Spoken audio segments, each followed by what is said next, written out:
Okay, untuk minggu yang kedua ini kita akan cuba tengok sambungan kepada apa yang kita dah belajar pada minggu lepas, iaitu anda melihat kepada proses berfikir dan anda pun dah buat latihan kan? Semua dah hantar ke? Sekejap saya nak semak kejap. Dah hantar ke belum? Okay, semalam anda diberi masa untuk mengemas kini ataupun nak memurnikan jawapan anda tu, bolehlah semalam kan saya bagi peluang. Jadi 2253. Sebenarnya macam yang saya dah cakap banyak kali, it's not about correct or wrong bukannya untuk anda jawab betul atau salah. Ia lebih kepada bagaimana anda menjawab, okey, apa sebenarnya yang anda nak kongsi, okey, apa pandangan anda, apa pendirian anda, itu sebenarnya yang saya nak lihat daripada penghantaran anda secara umum. Jadi kalau diikutkan tu, untuk topik proses berfikir ni, saya sebenarnya memohon anda untuk menjalani proses berfikir itu secara tidak langsung. Okey? Secara tak langsung anda mengalami proses berfikir. Okey, saya tengah tengok jawapan anda ni. Okey. Okey, lepas ni kita akan tengok secara lebih jelas apa yang anda jawab. Tapi kita akan buat sedikit sebanyak kita akan buat penjelasan dalam nota dulu. Okey. Okey. Mana lagi kawan-kawan tak masuk lagi Lagi 3 orang tak masuk lagi. Okey. Bolehlah buka kamera, nak tengok muka masing-masing. Sihat ke tak? Nampak mata macam sihat. Alhamdulillah. Semoga sentiasa sihat. Baik, untuk hari ini seperti biasa saya akan share dengan anda ayat Al-Quran untuk memulakan sesi kuliah kita, sebab bila masuk sesi subjek kemahiran berfikir ni, nak tak nak saya kena dekatkan anda kepada, orang kata sunnatullah berfikir itu datang daripada Allah. Dan walaupun kita tidak sampai berfikir kepada zat Allah, kita tak berfikir zat Allah, kita tak fikir siapa Allah, bagaimana Allah, kita tak fikir, tetapi kita dituntut berulang kali dalam Al-Quran untuk melihat kepada keesaan dan juga kekuasaan Allah Subhanahu Wa Taala. Kerana kita ni bersifat hamba. Bila kita bersifat hamba, kita kena tahu siapa sebenarnya yang mencipta kita. Maaf. Dan saya bawa awak satu ayat Al-Quran yang sangat ringkas. Satu ayat yang sangat pendek. Okay, daripada surah Az-Zariyat ayat 28. Maksudnya, dan pada diri kamu, apakah kamu tidak memikirkannya? Ayat ini sangat ringkas. Okey, kalau ikutkan hujah dia banyak lagi dan saya ambil daripada laman web Mufti Wilayah Persekutuan tentang hukum berfikir tentang Allah. Saya dah baca artikel ni dan saya ambil satu ayat ni dengan penjelasan tafsiran oleh Imam Al-Tabari dalam artikel tu juga. Yang mana yang mengatakan, Imam Al-Tabari kata pandangan paling tepat dalam menjelaskan makna ayat ini adalah kalau baca itulah, pada diri kamu juga wahai umat manusia terdapatnya tanda-tanda kebesaran Allah dan juga ibrah yang menunjukkan kepada kamu akan keesaan pencipta kamu, dan sesungguhnya tidak ada Tuhan bagi kamu selainnya. Dari sudut tidak ada yang berkuasa menciptakan seperti ciptaannya kepada kamu. Maka apakah kamu tidak merenung secara mendalam akan hal tersebut serta berfikir padanya? Nescaya kamu akan mengetahui hakikat keesaan Tuhan kamu. Okay, saya bukan jadi ustazah jangan panggil saya ustazah lepas ni. Saya segan sebab saya tak sama tinggi ilmu di dada dengan ustazah. Ustazah dia tinggi lagi. Okay, saya cuma mengajar dari segi pemikiran. Ya, kalau tengok yang macam ni, maksudnya tuntutan berfikir bukan suruh tuntut awak berfikir benda yang jauh pun. Fikir tentang diri sendiri. Pandang diri kamu. Dan pada diri kamu, apakah kamu tidak memikirkannya? Tak lagi jauh, pergi dekat ya. Tengok tangan sendiri. Awak tengok tangan awak. Awak pernah tak terfikir tangan yang sekecil ini boleh buat benda yang besar? Boleh bina rumah? Boleh bina bangunan sampai 100 tingkat? Boleh buat kereta bergerak? Okay, boleh bina macam-macam dengan tangan ni? boleh bagi awak makan, boleh mendodoikan awak, boleh membelai awak. Okey. Jadi itu sekecil-kecil benda yang boleh kita fikirkan. Ni nak fikir pasal dunia, nak fikir pasal Palestin ke apa, tu memang besar lah. Kita pun tak ada kuasa untuk menentang pihak-pihak Israel. Tapi sekecil-kecil benda yang boleh berfikir ialah pada diri kamu sendiri. Ayat ni sangat-sangat ringkas. Tetapi itulah, kita pada diri sendiri kita tak pernah berfikir. Tentang deria kita. Kita ada berapa? Panca indera. Kita ada 5. Panca maksudnya 5. Indera ni adalah organ. Okey, 5 panca indera. Kita ada mata untuk melihat, ada indera untuk menghidu, ada indera untuk mendengar, ada indera untuk menyentuh dan merasa, lidah kita. Apakah kita pernah memikirkan tentang kelima-lima indera kita ni? Cuba bayangkan satu masa nanti mata tak ada. Apa perasaan anda tak ada mata? Okey, kita jadi buta. Adakah pada waktu itu kita memikirkan bahawa ia sudah berakhir untuk diriku? Berapa ramai tokoh-tokoh yang tidak boleh melihat, orang-orang buta yang boleh berjaya walaupun buta. Sebab positif tadi tu. Yang pentingnya ialah bagaimana kita memandang diri kita. Pandang dari sudut yang lebih besar. Okey. Bagaimana kita ni sendiri menjaga diri kita? Menjaga diri tu. Makan ikut ke tidak diet yang diberikan. Jaga perut, jaga ke tidak perutnya. Okey. Bernafas. Hidung awak ni ada 2 lubang hidung. Lubang yang sentiasa terbuka ialah lubang hidung dan lubang telinga. Cuba tutup lubang hidung tu. InsyaAllah innalillah. Okey. Orang kata. Tak lama. Tapi kita tak pernah fikir hidung tu. Sedap je kan tengok hidung tu duduk situ kan. Telinga. Sedap je tengok telinga kat situ. Cuba buat masuk apa-apa dalam telinga tu. Contohnya buat masuk semut ke, buat masuk lintah ke dalam tu. Tengok apa jadi. Kan? Jadi kat sini, sudut yang dipandang bahawa keesaan Allah itu sangat besar hanya dengan penciptaan kita. Penciptaan awak.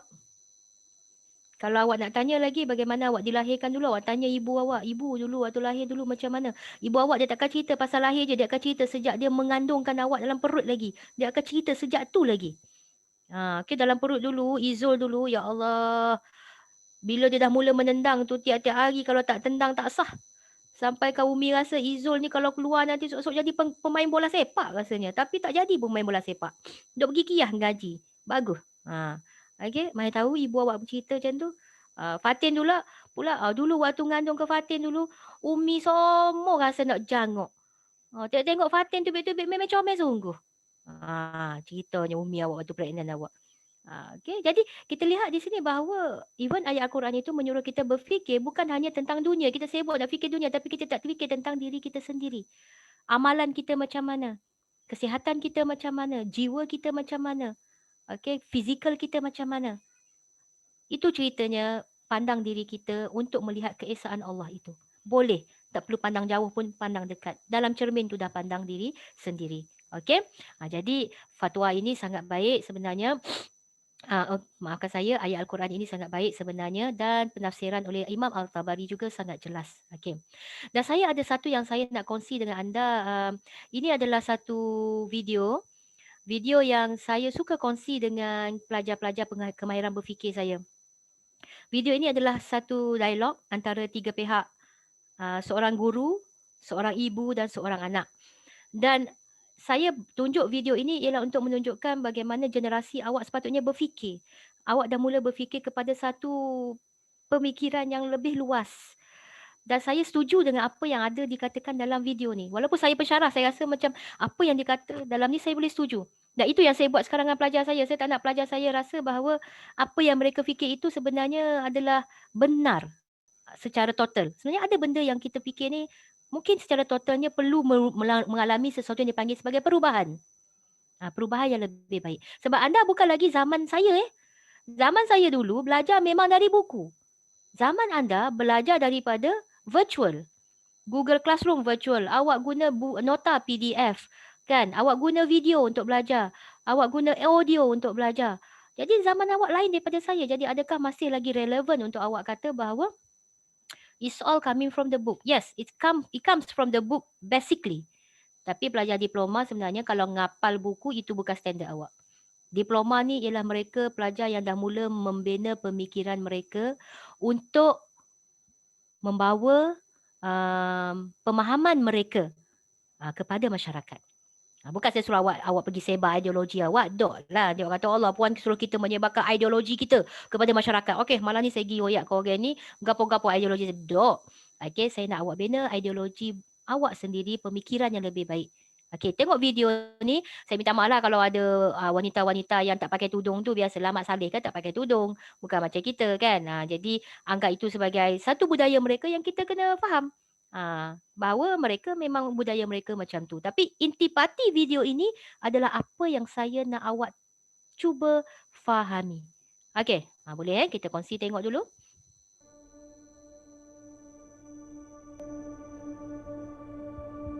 Our son, a failure.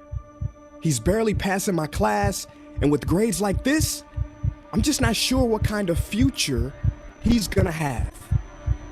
What do you have to say for yourself? You're supposed to graduate this year. Listen to Mr. Johnson. What kind of future do you think you're going to have? With all due respect, don't call me a failure. Failure is an event, not a person in fact. And you talk about the future, Mr. Johnson, but you're not preparing us for that. Excuse me? Just listen to what I'm saying. This should be good. Would you agree that in the future, most careers will become automated? Yeah, so? So the people who succeed will have to be curious, innovative, with resilience to adapt to new changes. What's your point? My point is, the focus in this school is not on that. It is on regurgitating information and test taking, and that's just real. But in today's world, creativity is the most important leadership skill. Oh, that's how you feel. You don't have to believe me, but maybe you will believe the 1,500 executives who recently said creativity is the most important leadership skill. See, pretty soon, no one will be hired because of what they know. Because who cares what you know or if you've memorized a fact? We've got Google and Siri for that. In the future, people will be hired because of what they can do with their knowledge. Can they creatively solve real-world problems, not just follow instructions or directions and bubble in multiple choice questions? So, Mom, that's why I'm stressed, because these robotic tasks we learn in school should stop. Because no one can do a robot's job better than a robot. Billionaire founder of Alibaba, Jack Ma, said that we should not compete with artificial intelligence, but instead focus on developing unique human intelligence. Mr. Johnson, drills are for teeth, not the human mind. So these repetitive knowledge-based tasks we must leave behind. Or in the future, you're gonna find a lot of people graduating out of your class right into the unemployment line. See, many top companies today don't look at grades. Mom, that old way is expiring. Google has been quoted as saying GPAs are worthless criteria for hiring. Founder of Tesla, Elon Musk, agrees. So I say this with unease and sorrow. If you continue to teach today as you taught yesterday, then you rob us students of tomorrow. Mr. Johnson, I'm gonna keep it real with you. Sometimes sitting in your class is tough. I'm constantly thinking, if I don't look up at the clock, maybe it'll speed up.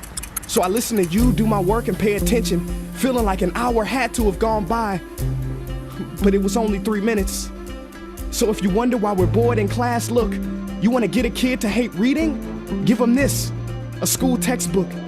And some people think it's our fault, and that hurts me. They say you can lead a horse to water, but you can't make him drink. And to that I say no. Firstly, you can put salt in that horse's hay and make him thirsty. And if you bring joy in your classroom, you can make any bad student nerdy. As he or she discovers the beauty of truly learning. Mr. Johnson, I mean no disrespect. You have the most important job on this planet. You build, create, and save lives. But if you really care about my future, like you say, then you have to fully commit and ask yourself honestly, how do I prepare a child for a future that doesn't yet exist? Here's a hint. The answer is not found in this. It's using this and this. See, in the future, we will need more passion and compassion. People with inspired hearts and wisdom to uplift this planet. And Mom, I love you, but can I be real? Go ahead. You want to know one of the biggest factors for childhood success? It's not IQ. It's family meals. And we haven't had one of those in a while. See, I know sometimes you don't feel proud, because I may not be a straight A student, but I'm not stupid. These tests may be 70% of my grade, but they're 0% of my future. But don't worry, I'll pass this class and get through this. But I need you to give me the space I need to be me and live true. Because the best feeling in the world is that your own parents get you. There's a passage in a book called The Prophet by Khalil Gibran. And if you don't mind, I'd love to share it with you. Go ahead. See, he says, your children are not your children. They are the sons and daughters of life longing for itself. They come through you, but not from you. And though they are with you, they do not belong to you. You may give them your love, but not your thoughts, for they have their own thoughts. You may house their bodies, but not their souls, for their souls dwell in the house of tomorrow. So, Mom, I'd appreciate it if you give me the love that I need to pursue my dreams. See, if we are to succeed, all three of us need behavior change on all fronts. We talk about the future, but the future is now, and it is created now by all of us. I've never heard you speak like that before. Yeah, I didn't know. But I'm going to reach out to administration and try to change some things. You have my word.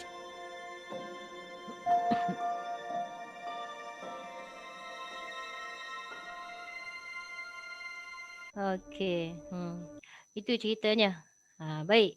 Sikit video yang bagi kita macam orang kata, um, uh, video tadi tu dia memberitahu bahawa generasi awak ni kena tahu di dunia yang akan datang awak akan masuk kerja awak akan masuk ke dalam dunia employment dia masuk ke dunia pekerjaan. Dan dikatakan dia quoted tadi daripada Elon Musk. Okey, Elon Musk yang buat kereta Tesla tu. Boys tahulah kereta Tesla yang tengah glamour sekarang ni, tak masuk Malaysia kereta Tesla ni. Okey, orang yang paling kaya di dunia mengatakan bahawa di antara ciri-ciri yang dilihat dalam kalangan pekerja mereka bukanlah mereka yang pas exam sangat pun, tapi mereka yang mempunyai ciri-ciri pemikiran yang tinggi, mempunyai jiwa yang tinggi, passion and compassion. Di mana bila awak bekerja tu ialah awak memberikan idea awak tu dari segi kritis. Kalaupun awak pandai dalam matematik ke dalam engineering dan sebagainya, tapi kalau awak tidak ada jiwa, bila awak bekerja satu hari nanti awak macam robot. Macam robot. Sebab kita diajar pun macam robot. Semua benda fakta. Awak kena ngapal, letak atas kertas untuk exam. Exam, dapat pula keputusan pun atas kertas juga. Katakan lulus atau tidak lulus, grade awak dan sebagainya. Bagi saya lah secara peribadi, ya mungkin untuk atas kertas itu kita hadiahkan kepada ibu bapa kita dengan kecemerlangan kita. Tetapi yang lebih penting untuk diri awak satu masa nanti bila ibu bapa awak tidak ada dengan awak hidup di luar sana sebagai orang perseorangan. Okey, ibu bapa dah tak ada di sisi awak, nak bagi kesokongan pada awak. Itu yang awak cuba tanam sekarang ni. Kemahiran berfikir awak, okey, bagaimana berfikir dari segi kritis dan kreatif untuk awak hidup satu masa nanti di dunia sana. Dan juga dia menggunakan istilah tadi, is here, it comes from here, daripada akal dan juga jiwa. Jiwa tu iman lah. Dia tunjuk kat jiwa, dekat hati. It's not about love. No, it's about jiwa awak. Hati awak ni lebih kepada iman. Fikiran dan iman kita. Dua benda ni. Kalau awak gabung dengan cara yang baik, insyaAllah awak akan jadi insan yang lebih berjaya pada masa akan datang. Itu yang kita cuba bentuk pelajar kita untuk subjek ni. Bukan masuk exam, jawab exam dan sebagainya. Apa yang saya bagi awak latihan dalam kelas tu untuk proses berfikir yang awak buat tu, saya ada yang saya tergelak baca pun ada sebenarnya. Okey, tergelak baca bukannya sebab kelakar, tak kelakar. Mungkin awak tak perasan. Tu yang saya kata ada salah ejaan, ada yang bila saya baca tu, saya pun tanya, ni pelajar ni macam umur 70 tahun pula mengeja macam orang zaman dulu mengeja. Ada, nanti saya beritahu. Bukan nak malukan dia tapi nak kongsi. Mana tahu mungkin dia tak perasan ke kan. Itu peribadi awak kan. Bila awak menulis tu bunyi macam orang umur 80 tahun menulis. Ataupun peribadi awak ni dah biasa Mat Saleh kan. Awak tulis tu semuanya perkataan-perkataan bahasa Inggeris yang dia melayukan. Pun ada Jepesan macam tu. Jadi kita dalam kelas ni saya lebih kepada anda ni macam anak-anak saya. Saya membentuk peribadi anda untuk anda belajar subjek saya dapat sesuatu. Bukannya dapat fakta. Tapi anda dapat input ke dalam diri. Itu yang saya nak. Okey? Baik. Untuk tajuk hari ni kita pergi sikit. Bukan yang ini. Okey. Kita tengok nota sikit lah. Nak tak nak kena pegang, kena touch nota juga. Okay. Salah ke? Salah buka ni rasanya. Kejap. Stop share. Share screen. Mana?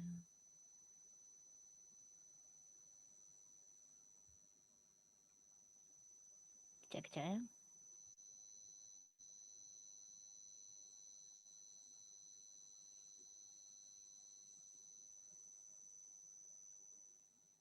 Okay, dia hang lah. Kejap. Macam mana boleh hang?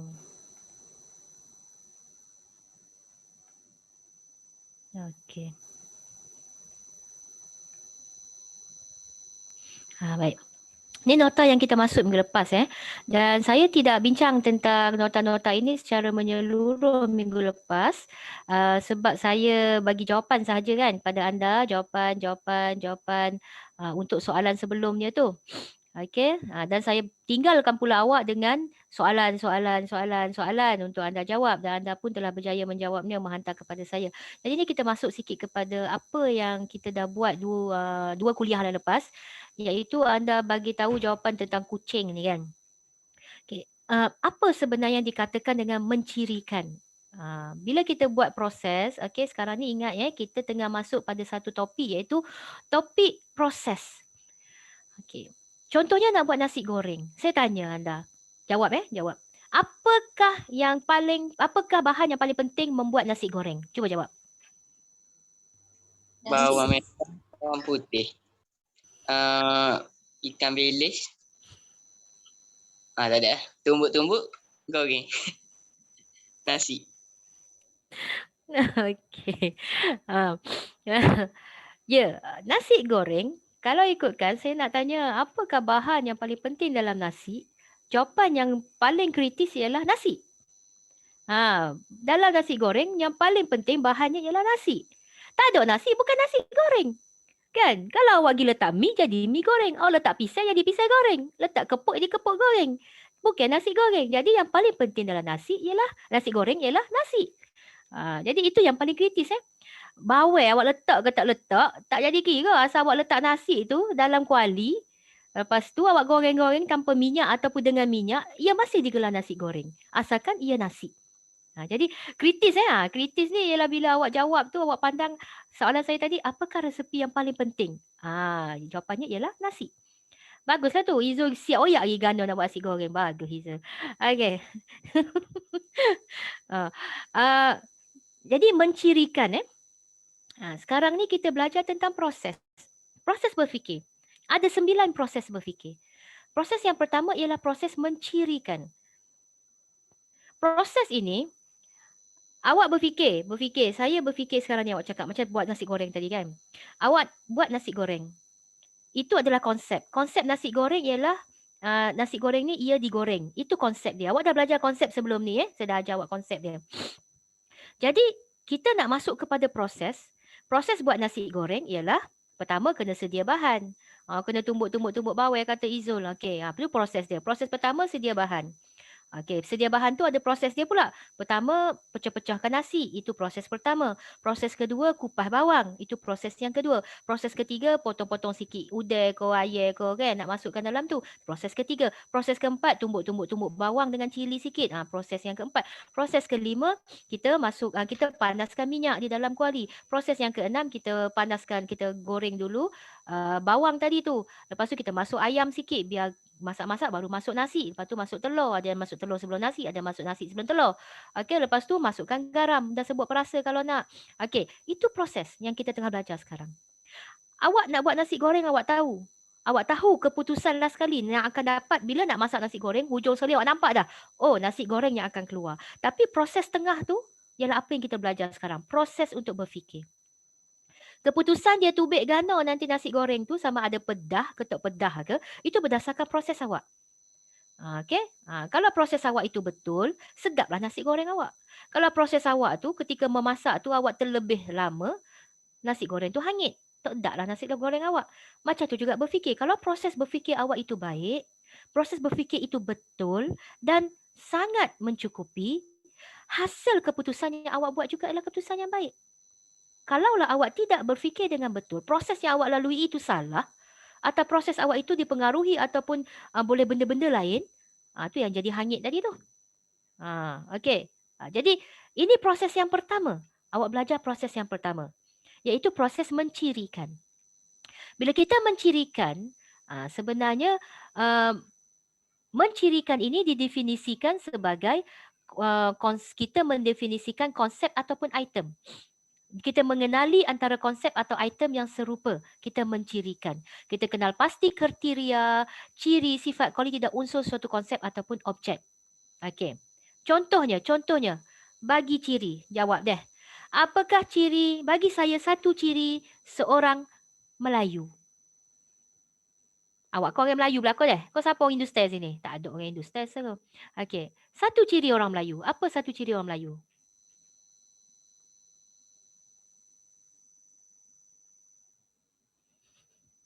Kecek Melayu, madam. Kecek Melayu. Kecek bahasa Melayu lah. Okey. Izul lah. Amar, ada ciri orang Melayu Amar? Syazni ya. Ada istiadat. Ada istiadat. Okey. Fatin? Amar? Dua orang yang tak jawab ni. Payah ke soalan? Senang ya soalan tu. Apa ciri orang Melayu? Ke Fatin orang Korea? Bukan. Jadi Fatin orang Melayu, apa ciri yang ada pada diri Fatin? Amar? Cakap Melayu. Cakap Melayu juga. Okey, Amar? Beragama Islam. Beragama Islam. Okey. Awak takut nak jawab tu. Awak kata nanti tak sampai pemikiran puan nanti ni mesti salah ni. Ingat, semua jawapan anda adalah benar untuk diri anda. Itu sebenarnya yang saya nak tengok. Okey, pandangan ini benar untuk Fatin dan Fatin pun cakap setuju dengan Izul cakap bahasa Melayu kan. Syazni kata orang Melayu ni apa tadi Syazni? Orang Melayu ke apa ni? Holos. Adat. Adat. Okey, orang Melayu kuat dengan adat kan. Amar Ashraf cakap orang Melayu beragama Islam. Jadi pandangan itu benar untuk diri anda. Tak apa. Begitu cara anda mencirikan. Tapi tahap pencirian yang anda berikan itu akan memberitahu tahap pemikiran kritis anda. Okey. Orang yang kritis dia pandang, orang yang kurang kritis dia pandang daripada satu permukaan. Orang yang lebih kritis memandang daripada satu permukaan yang lebih dalam. Okey, dia masuk dalam lagi. Macam awak tengok permukaan laut lah ataupun permukaan air. Kalau sekarang ni anda berada di atas permukaan air tu. Anda pandang air tu biru tu je. Anda masuk dalam sikit untuk orang yang dah kritis. Dia masuk dalam sikit, dia nampak apa dalam air? Dia nampak air laut ni. Dia nampak ada ikan. Ikan duk berenang. Dia masuk dalam lagi, nampak apa? Oh, dia nampak ada batu karang. Dia nampak ada rumpai laut. Dia nampak ada kerang. Dia nampak ada siput. Dia nampak pasir. Ada orang yang pergi dalam lagi dari pasir tu. Dia nampak apa? Dia nampak lagi binatang-binatang yang duduk di dalam laut dalam. Jadi mencirikan ni maksudnya kalau anda berada di permukaan sahaja, jadi kelas pemikiran kritis anda di permukaan sajalah. Orang Melayu cakap Melayu. Betul. Saya tak kata salah. Betul. Di permukaan. Orang Melayu terlibat dengan adat. Betul.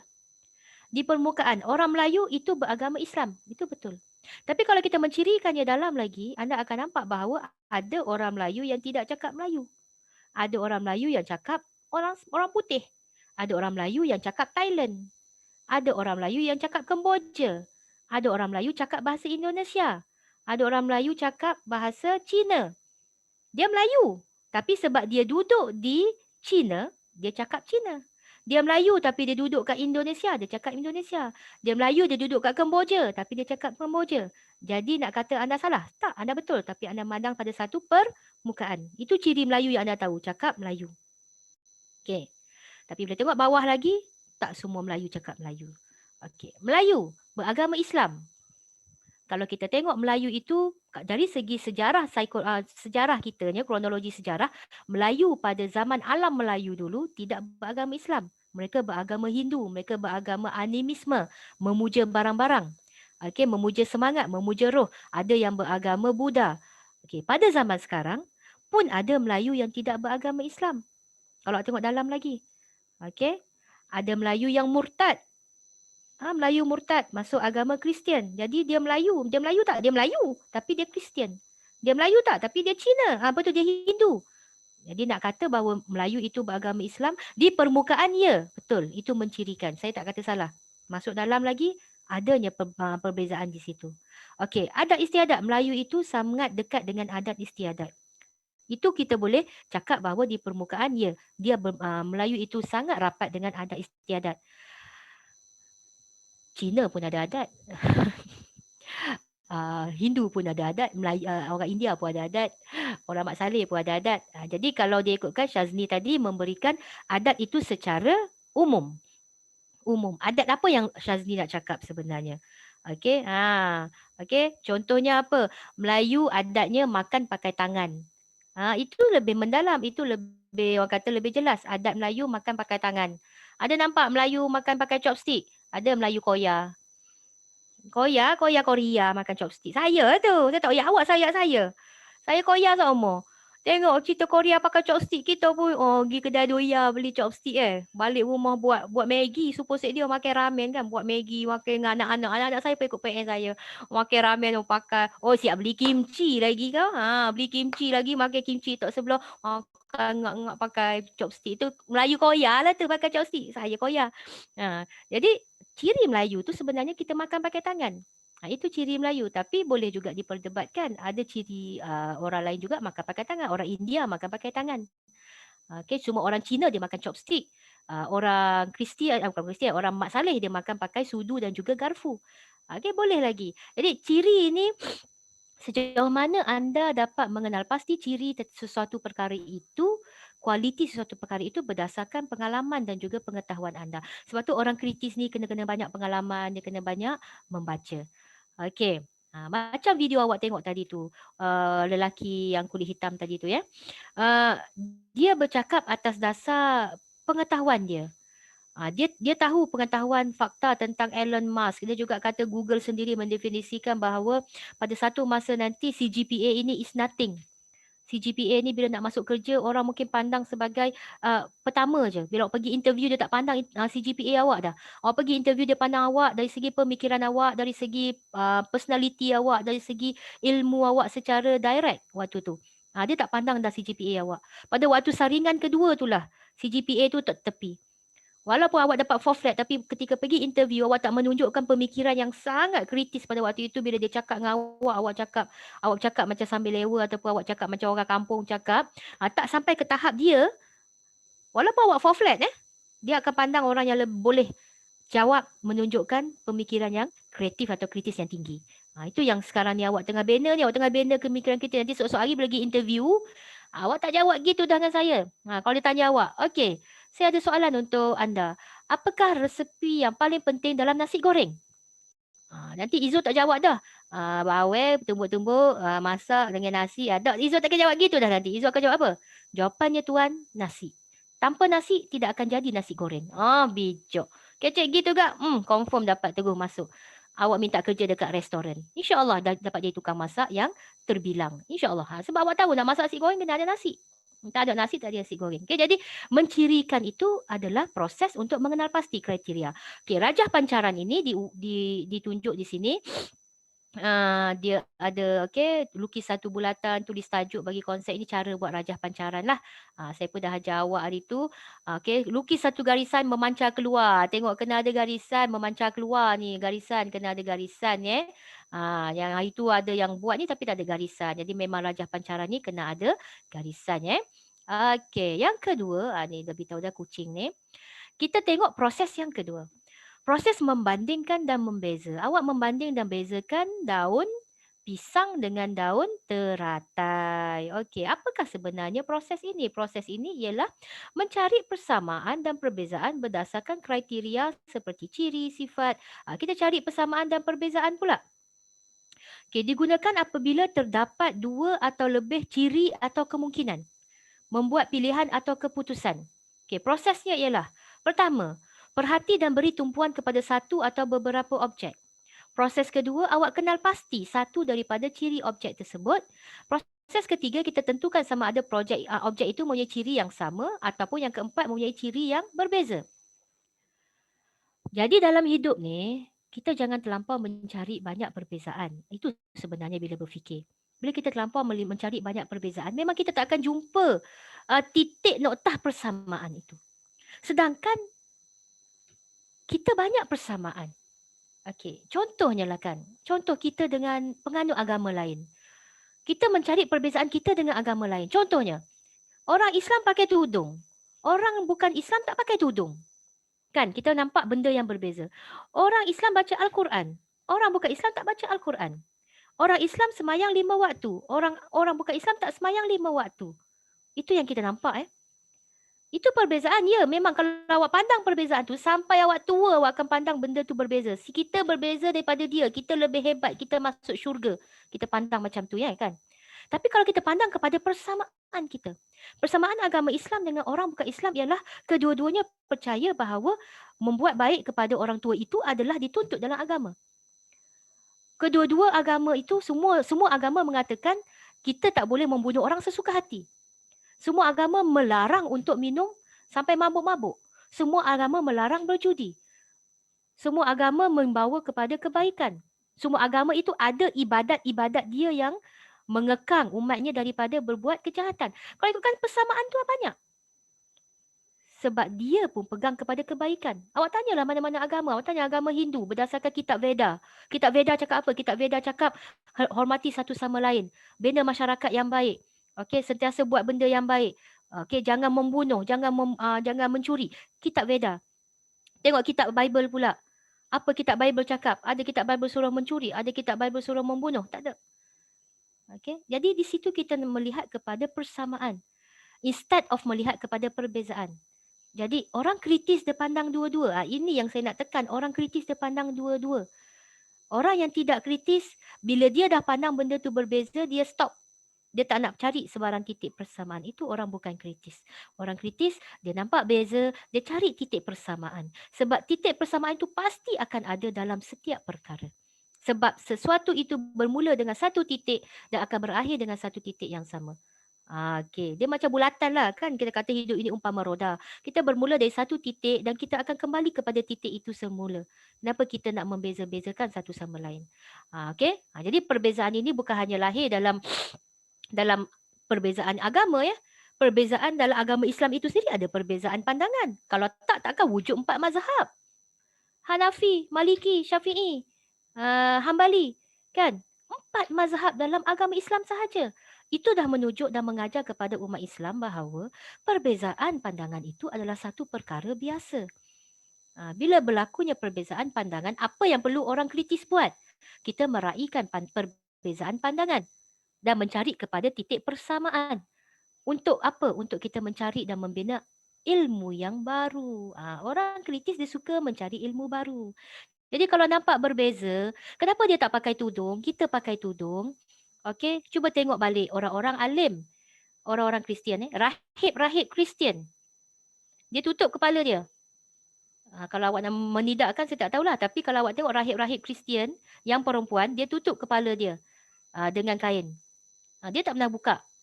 Okey. Itu dah menunjukkan bahawa ada dalam ajaran dia yang menyuruh mereka menutup daripada atas kepala sampai ke kaki. Pakaian rahib-rahib dia semua besar-besar, tak ada. Pakai seksi-seksi, tak ada. Kan? Kita nampak dah kat situ sikit sebanyak. Bahawa ada titik persamaan itu yang kita pandang selama ni berbeza sangat. Tapi bila nampak, rupanya rahib dia yang belajar kitab disuruh tutup rambut. Disuruh pakai baju yang baik. Tutup, memang badan dia tutup. Tak ada buka rahib-rahib dia. Tapi agama kita lebih syumul di mana even kita walaupun kita bukan orang yang terlampau alim pun kita dah belajar bahawa menutup aurat itu adalah satu kewajipan. Jadi kita tutup aurat. Tapi tak boleh nak kata juga orang Islam itu semua baik kan. Ada juga orang Islam yang tidak menutup aurat. Dan tudung sekarang dah jadi trend.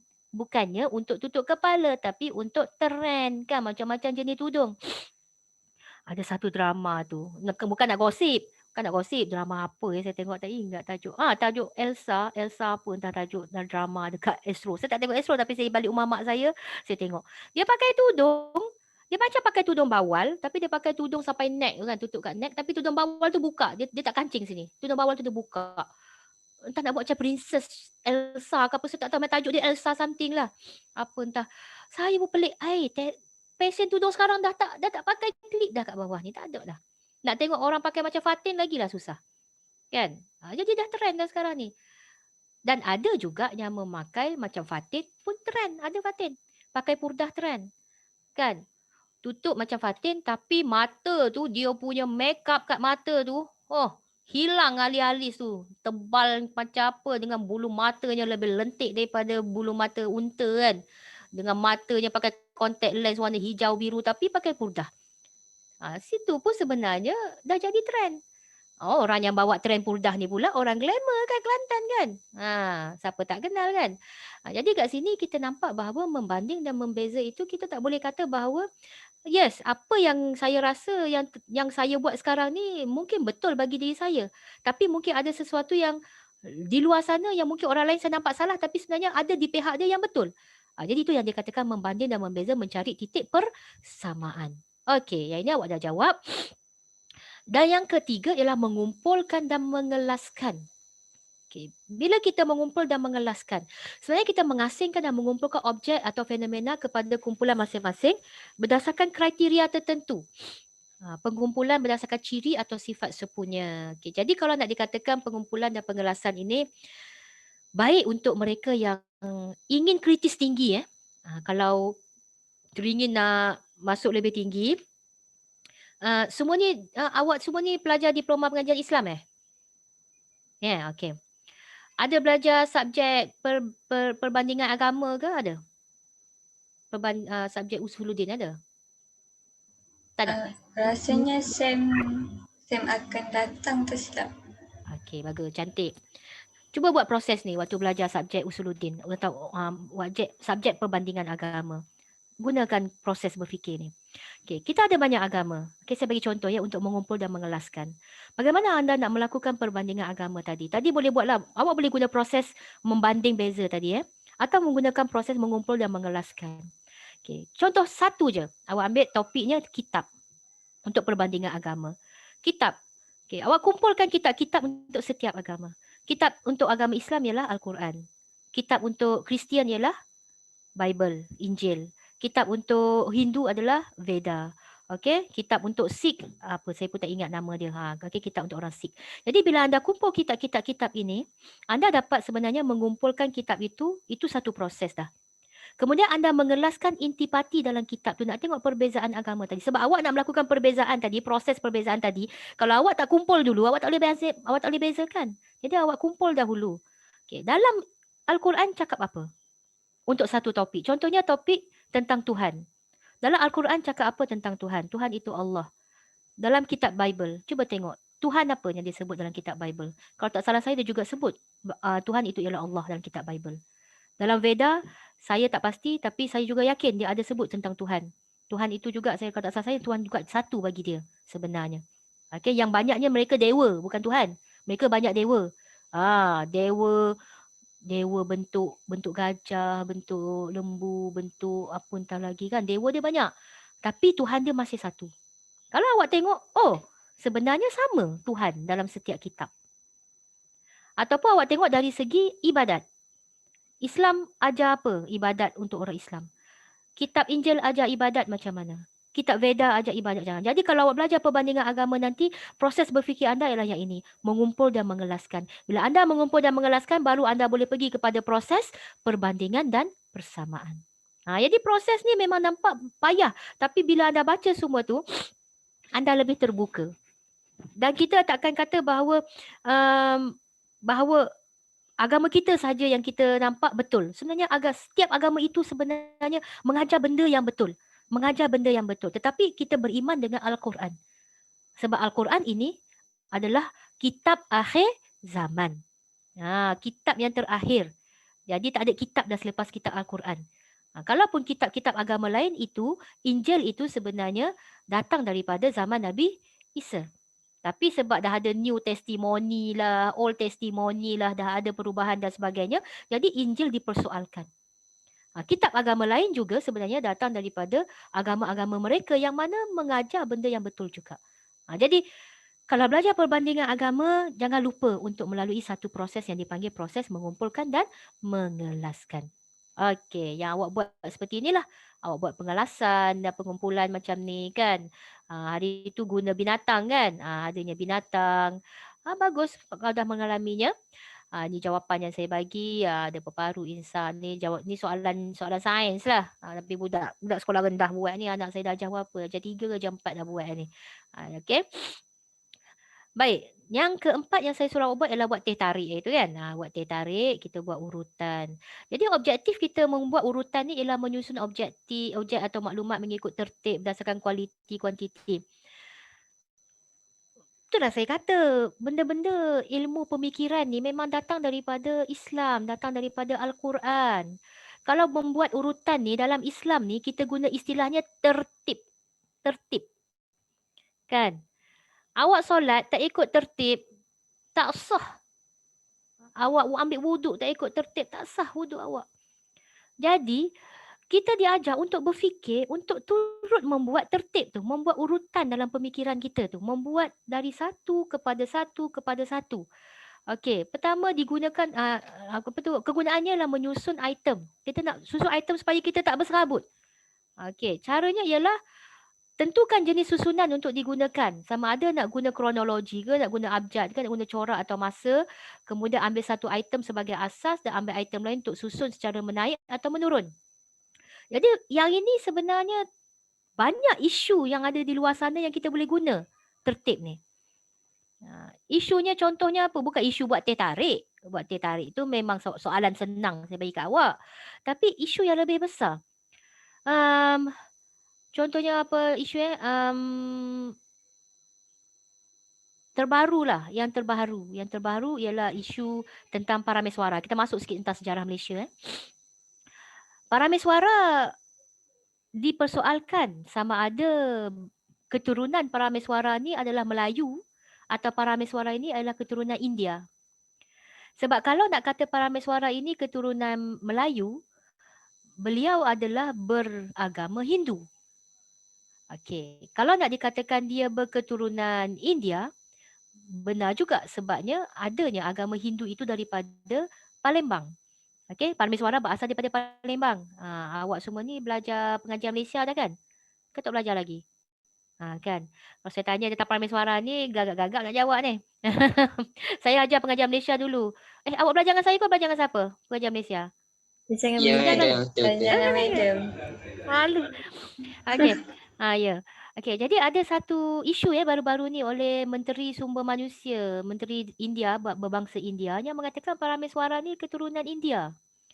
Dia datang daripada satu uji kaji. Dia ada dua pihak dah sekarang ni tentang parameswara. Dulu yang saya ajar awak tu, daripada Sulalatus Salatin mengatakan parameswara berasal daripada Palembang dan beliau merupakan putera raja daripada keturunan Sangsa Purba, daripada kerajaan Sriwijaya. Okey, memang Melayu tetapi beragama Hindu. Itu yang kita belajar daripada Sulalatus Salatin. Baca habis dah buku tu, kau tak baca lagi? Kau tak beli buku Sulalatus Salatin? Okey. Jadi ada satu kumpulan pengkaji baru yang mengatakan bahawa salah silah parameswara ialah daripada keturunan India. Yang mana memang mengikut sejarah, agama Hindu merupakan agama yang terawal masuk ke alam Melayu ni. Alam Melayu ni bukan di tanah Melayu je. Di Indonesia, di Singapura, di Thailand, di Kemboja, di Vietnam. Itu adalah alam Melayu. Dan alam Melayu itu pernah dimasuki oleh orang keturunan India. Dan mereka bukan menjajah tetapi mereka datang dan mereka meluaskan pengaruh agama Hindu. Ada yang berpendapat bahawa parameswara daripada keturunan India tu. Jadi bila dia keluarkan kenyataan bahawa parameswara ni bukan Melayu tapi India, jadi marahlah kita ni masyarakat Melayu di Malaysia pada waktu tu. Saya akan bagi, kalau awak nak saya boleh bagi awak link, awak boleh baca lah artikel tu nanti. Kan dia keluarkan sejarah-sejarah tu. Jadi bila kita nak buktikan tentang sejarah, kita boleh buat urutan di kepala kita mengikut kronologi. Kita pergilah satu persatu parameswara ni keturunan mana, daripada tahun berapa dan sebagainya, baru kita boleh nampak isu tu dari segi yang lebih selesa. Tapi apa sekalipun sejarah adalah sesuatu yang kita tak mampu nak debat lah kalau kita bukan pengkaji sejarah. Saya pun tak mampu berdebat sebab saya sekadar membaca apa yang dah mereka tulis dalam penulisan mereka. Okey, ahli sejarah cakap macam ni. Dan saya pun masih antara dua. Sekarang ni pun saya tengah baca pasal dua-dua pandangan ni. Sebab Sulalatus Salatin saya dah habis baca dah. Jadi saya dah faham tentang keturunan Parameswara. Tapi bila saya baca yang satu ni pula tentang Parameswara datang daripada keturunan India, saya jadi macam kita pun terfikir, betul ke tidak? Betul ke tidak? Tapi sejarah ni memang dia, selagi tidak ada sejarah yang bukti bertulis betul, susah kita kata bahawa yang ini betul, yang ini salah. Susah. Itu yang sayang tu saya dah pernah cakap pada awak dulu dalam kelas tu. Sayanglah dokumentasi kita adalah Sulalatus Salatin. Yang mana lebih kepada hikayat lama, bukan fakta sejarah oleh Tun Sri Lanang.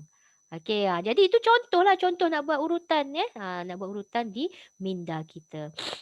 Langkah kerjanya ialah imbas kembali semula langkah, pilih satu langkah sebagai permulaan, nak mula kat mana, imbas kembali langkah yang seterusnya, kemudian pilih satu langkah yang lain, bandingkan langkah yang dipilih, letakkan langkah itu di hadapan, lebih awal atau di belakang, ulangi langkah.